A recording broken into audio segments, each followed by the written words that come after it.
Friends, digi lessons from the house of Navankur में आप सभी का स्वागत है।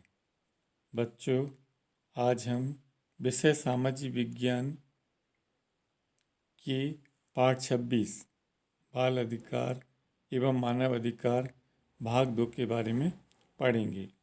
सबसे पहले हम देखते हैं मानव अधिकार। बच्चों, अगले दिन अहमद सर नागरिक शास्त्र का पीरियड लेने आए। उन्होंने प्रमिला दीदी की शिक्षक डायरी देख ली तथा यह समझ गए कि आज किस विषय पर चर्चा होना है। अहमद सर ने कहा, प्रमिला दीदी ने आपको बाल अधिकारों के विषय में बताया है। हम सभी को एक दूसरे को प्राप्त अधिकारों का सम्मान करना चाहिए। उनकी रक्षा के लिए साथ साथ मिलकर कार्य करना चाहिए। इसी से एक शिक्षित, स्वस्थ व विकसित समाज बन सकेगा। मानव अधिकार हमारे उच्च सामाजिक जीवन को संभव बनाते हैं।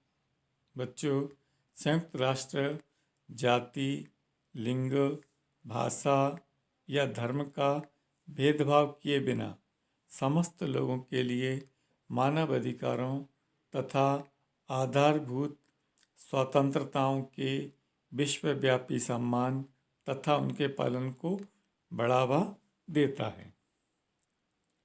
बच्चों, फरवरी 1946 में संयुक्त राष्ट्र की आर्थिक व सामाजिक परिषद ने अपने प्रथम अधिवेशन में मानव अधिकार आयोग की स्थापना की। इस आयोग ने लंबे विचार विमर्श के बाद 1948 में मानव अधिकारों की विश्वव्यापी घोषणा के ड्राफ्ट को संयुक्त राष्ट्र की आम महासभा ने अपनी स्वीकृति दी। बच्चों, नीरजा ने पूछा, सर, यह मानव अधिकारों की विश्वव्यापी घोषणा क्या थी? नीरजा के प्रश्न की प्रशंसा करते हुए अहमद सर ने सभी को संबोधित किया। मानव अधिकारों की विश्वव्यापी घोषणा में राजनीतिक और राजनैतिक स्वतंत्रता का उल्लेख किया गया है। इनमें आर्थिक, सामाजिक और सांस्कृतिक अधिकारों का भी उल्लेख है। अहमद सर ने मानव अधिकारों की सूची का चार्ट कक्षा में छात्राओं के समक्ष प्रदर्शित किया। बच्चों, मानव अधिकारों की सूची। पहला है जीवन की स्वतंत्रता का अधिकार। अगला है कानून के समक्ष समानता का अधिकार। अगला है संपत्ति का अधिकार। अगला है देश के शासन में भाग लेने तथा सरकारी सेवाओं में चयन हेतु समानता का अधिकार। अगला है अपराध प्रमाणित न होने तक निर्दोष समझे जाने का अधिकार। अगला है बिना किसी जांच के बंदी बनाए जाने, नज़रबंद करने, देश से निकालने से स्वतंत्रता का अधिकार। अगला है एक स्वतंत्र व निष्पक्ष न्यायपालिका द्वारा सुनवाई का अधिकार। अगला है मत व अभिव्यक्ति की स्वतंत्रता का अधिकार। अगला है शांतिपूर्वक सभा आयोजित करने की स्वतंत्रता का अधिकार। अगला है दासता, विवेक और धर्म की स्वतंत्रता का अधिकार। अगला है उत्पीड़न तथा क्रूर, अमानुषिक या अपमानजनक व्यवहार या दंड से स्वतंत्रता का अधिकार। मानव अधिकारों की विश्वव्यापी घोषणा में सामाजिक, आर्थिक व सांस्कृतिक अधिकारों का भी उल्लेख है। ये अधिकार हैं: नंबर 1, उचित व अनुचित व्यवस्थाओं के अंतर्गत काम करने का अधिकार। अगला है समान कार्य के लिए समान वेतन का अधिकार। अगला है अवकाश व विश्राम का अधिकार। अगला है शिक्षा का अधिकार व समाज के सांस्कृतिक जीवन में भाग लेने का अधिकार। बच्चों, अहमद सर ने आगे बताया कि मानवीय अधिकारों की विश्वव्यापी घोषणा सिद्धांतों का एक विवरण है। वे कानूनी रूप से बंधनकारी नहीं हैं, ये दायित्वों का विवरण है। फिर भी ये अधिकार विश्व का सर्वाधिक महत्वपूर्ण दस्तावेज माना गया है।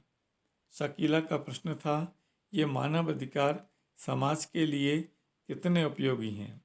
अहमद सर ने कहा, मानव अधिकार समाज के रूप का एक बुनियादी अंग है। विश्व बंधुत्व की भावना को दृढ़ व स्थायी बनाने के लिए इन अधिकारों का सहारा लिया जाने लगा है। बच्चों, मानव अधिकारों की घोषणा से स्वाधीनता और सम्मान को बल मिला है। राष्ट्रों के बीच सुरक्षा की भावना बढ़ी है। मानव अधिकारों की मान्यता से विश्व शांति की स्थापना बढ़ रही है और शांति से ही मानव अधिकारों का विकास हो सकता है। मानव अधिकारों की वचनबद्धता के लिए संयुक्त राष्ट्र ने वर्ष 1968 को मानव अधिकारों के अंतर्राष्ट्रीय वर्ष के रूप में मनाया गया। अगला है, रचना ने प्रश्न किया, सर, मानव अधिकारों की रक्षा करना किसका दायित्व है, यानी किसकी जिम्मेदारी है? मानव अधिकारों की मान्यताओं का सम्मान एवं इस भावना को प्रोत्साहन का कार्य संयुक्त राष्ट्र की आर्थिक व सामाजिक परिषद इन अधिकारों का क्रियान्वयन तथा उनकी रक्षा समस्त राष्ट्रों का दायित्व यानी जिम्मेदारी है, अहमद सर ने समझाया। बच्चों, अब सारिका ने अपनी जिज्ञासा प्रकट करते हुए कहा, सर, यदि सरकार मानव अधिकारों की रक्षा न करे तो उस पर निगरानी कौन करेगा? अहमद सर ने बताया, संयुक्त राष्ट्र के सभी सदस्य देशों ने अपने अपने देश में मानव अधिकार आयोगों का गठन किया है। अक्टूबर 1993 में भारत सरकार ने भी राष्ट्रीय मानव अधिकार आयोग गठित किया है। बच्चों, मध्य प्रदेश में भी सितंबर 1995 को मध्य प्रदेश मानव अधिकार आयोग गठित किया गया है। यदि कहीं कोई मानव अधिकारों का उल्लंघन करता है तो मानव अधिकार आयोग सरकार को अपने दायित्वों का पालन करने हेतु निर्देशित करता है। शासकीय दबावों और ज़्यादतियों के खिलाफ कई बार मानव अधिकार आयोग ने हस्तक्षेप किया है। ऐसे समाचार पढ़े होंगे। बच्चों, अहमद सर ने पूछा, किसी को कोई प्रश्न करना है? इस पर दीपिका ने पूछा, आजकल समाचार पत्रों में आतंकवाद की चर्चा भी चलती रहती है। आतंकवादी हथियारों से मानव अधिकारों का उल्लंघन क्यों करते रहते हैं? अहमद सर ने कहा, आतंकवादी अपनी शर्तों, नीतियों व अपने विचारों से विश्व को चलाना चाहते हैं और वे इसलिए हिंसा का मार्ग चुनते हैं। यह निंदनीय है। 1993 में वियना में मानव अधिकारों पर एक विश्व सम्मेलन हुआ। इस सम्मेलन में 171 देशों के प्रतिनिधियों ने आतंकवादी गतिविधियों को मानव अधिकारों पर चोट स्वीकार किया। आज विश्व के देश आतंकवादी घटनाओं को समाप्त करने हेतु सक्रिय हो गए हैं। अब इस भाग के प्रश्नोत्तरों के बारे में जानते हैं। पहला प्रश्न है, निम्नलिखित प्रश्नों के सही विकल्प चुनकर लिखिए। नंबर 1, राष्ट्रीय मानव अधिकार आयोग का गठन किस वर्ष हुआ है? इसमें 4 विकल्प दिए हुए हैं, तो इसका सही उत्तर है 1993। दूसरा है, मध्य प्रदेश में मानव अधिकार आयोग का गठन कब किया गया? इसमें भी 4 विकल्प दिए हुए हैं, तो इसका सही उत्तर है 13 सितंबर 1995। अगला प्रश्न है, मानव अधिकारों के विषय में संयुक्त राष्ट्र संघ की विश्वव्यापी घोषणा क्या है? इसका उत्तर है, मानव अधिकारों के विषय में संयुक्त राष्ट्र संघ की विश्वव्यापी घोषणा मानव अधिकारों की विश्वव्यापी घोषणा में राजनीतिक और नागरिक स्वतंत्रताओं का उल्लेख किया गया है। इसमें आर्थिक, सामाजिक और सांस्कृतिक अधिकारों का उल्लेख है। यह घोषणा सिद्धांतों का एक विवरण है।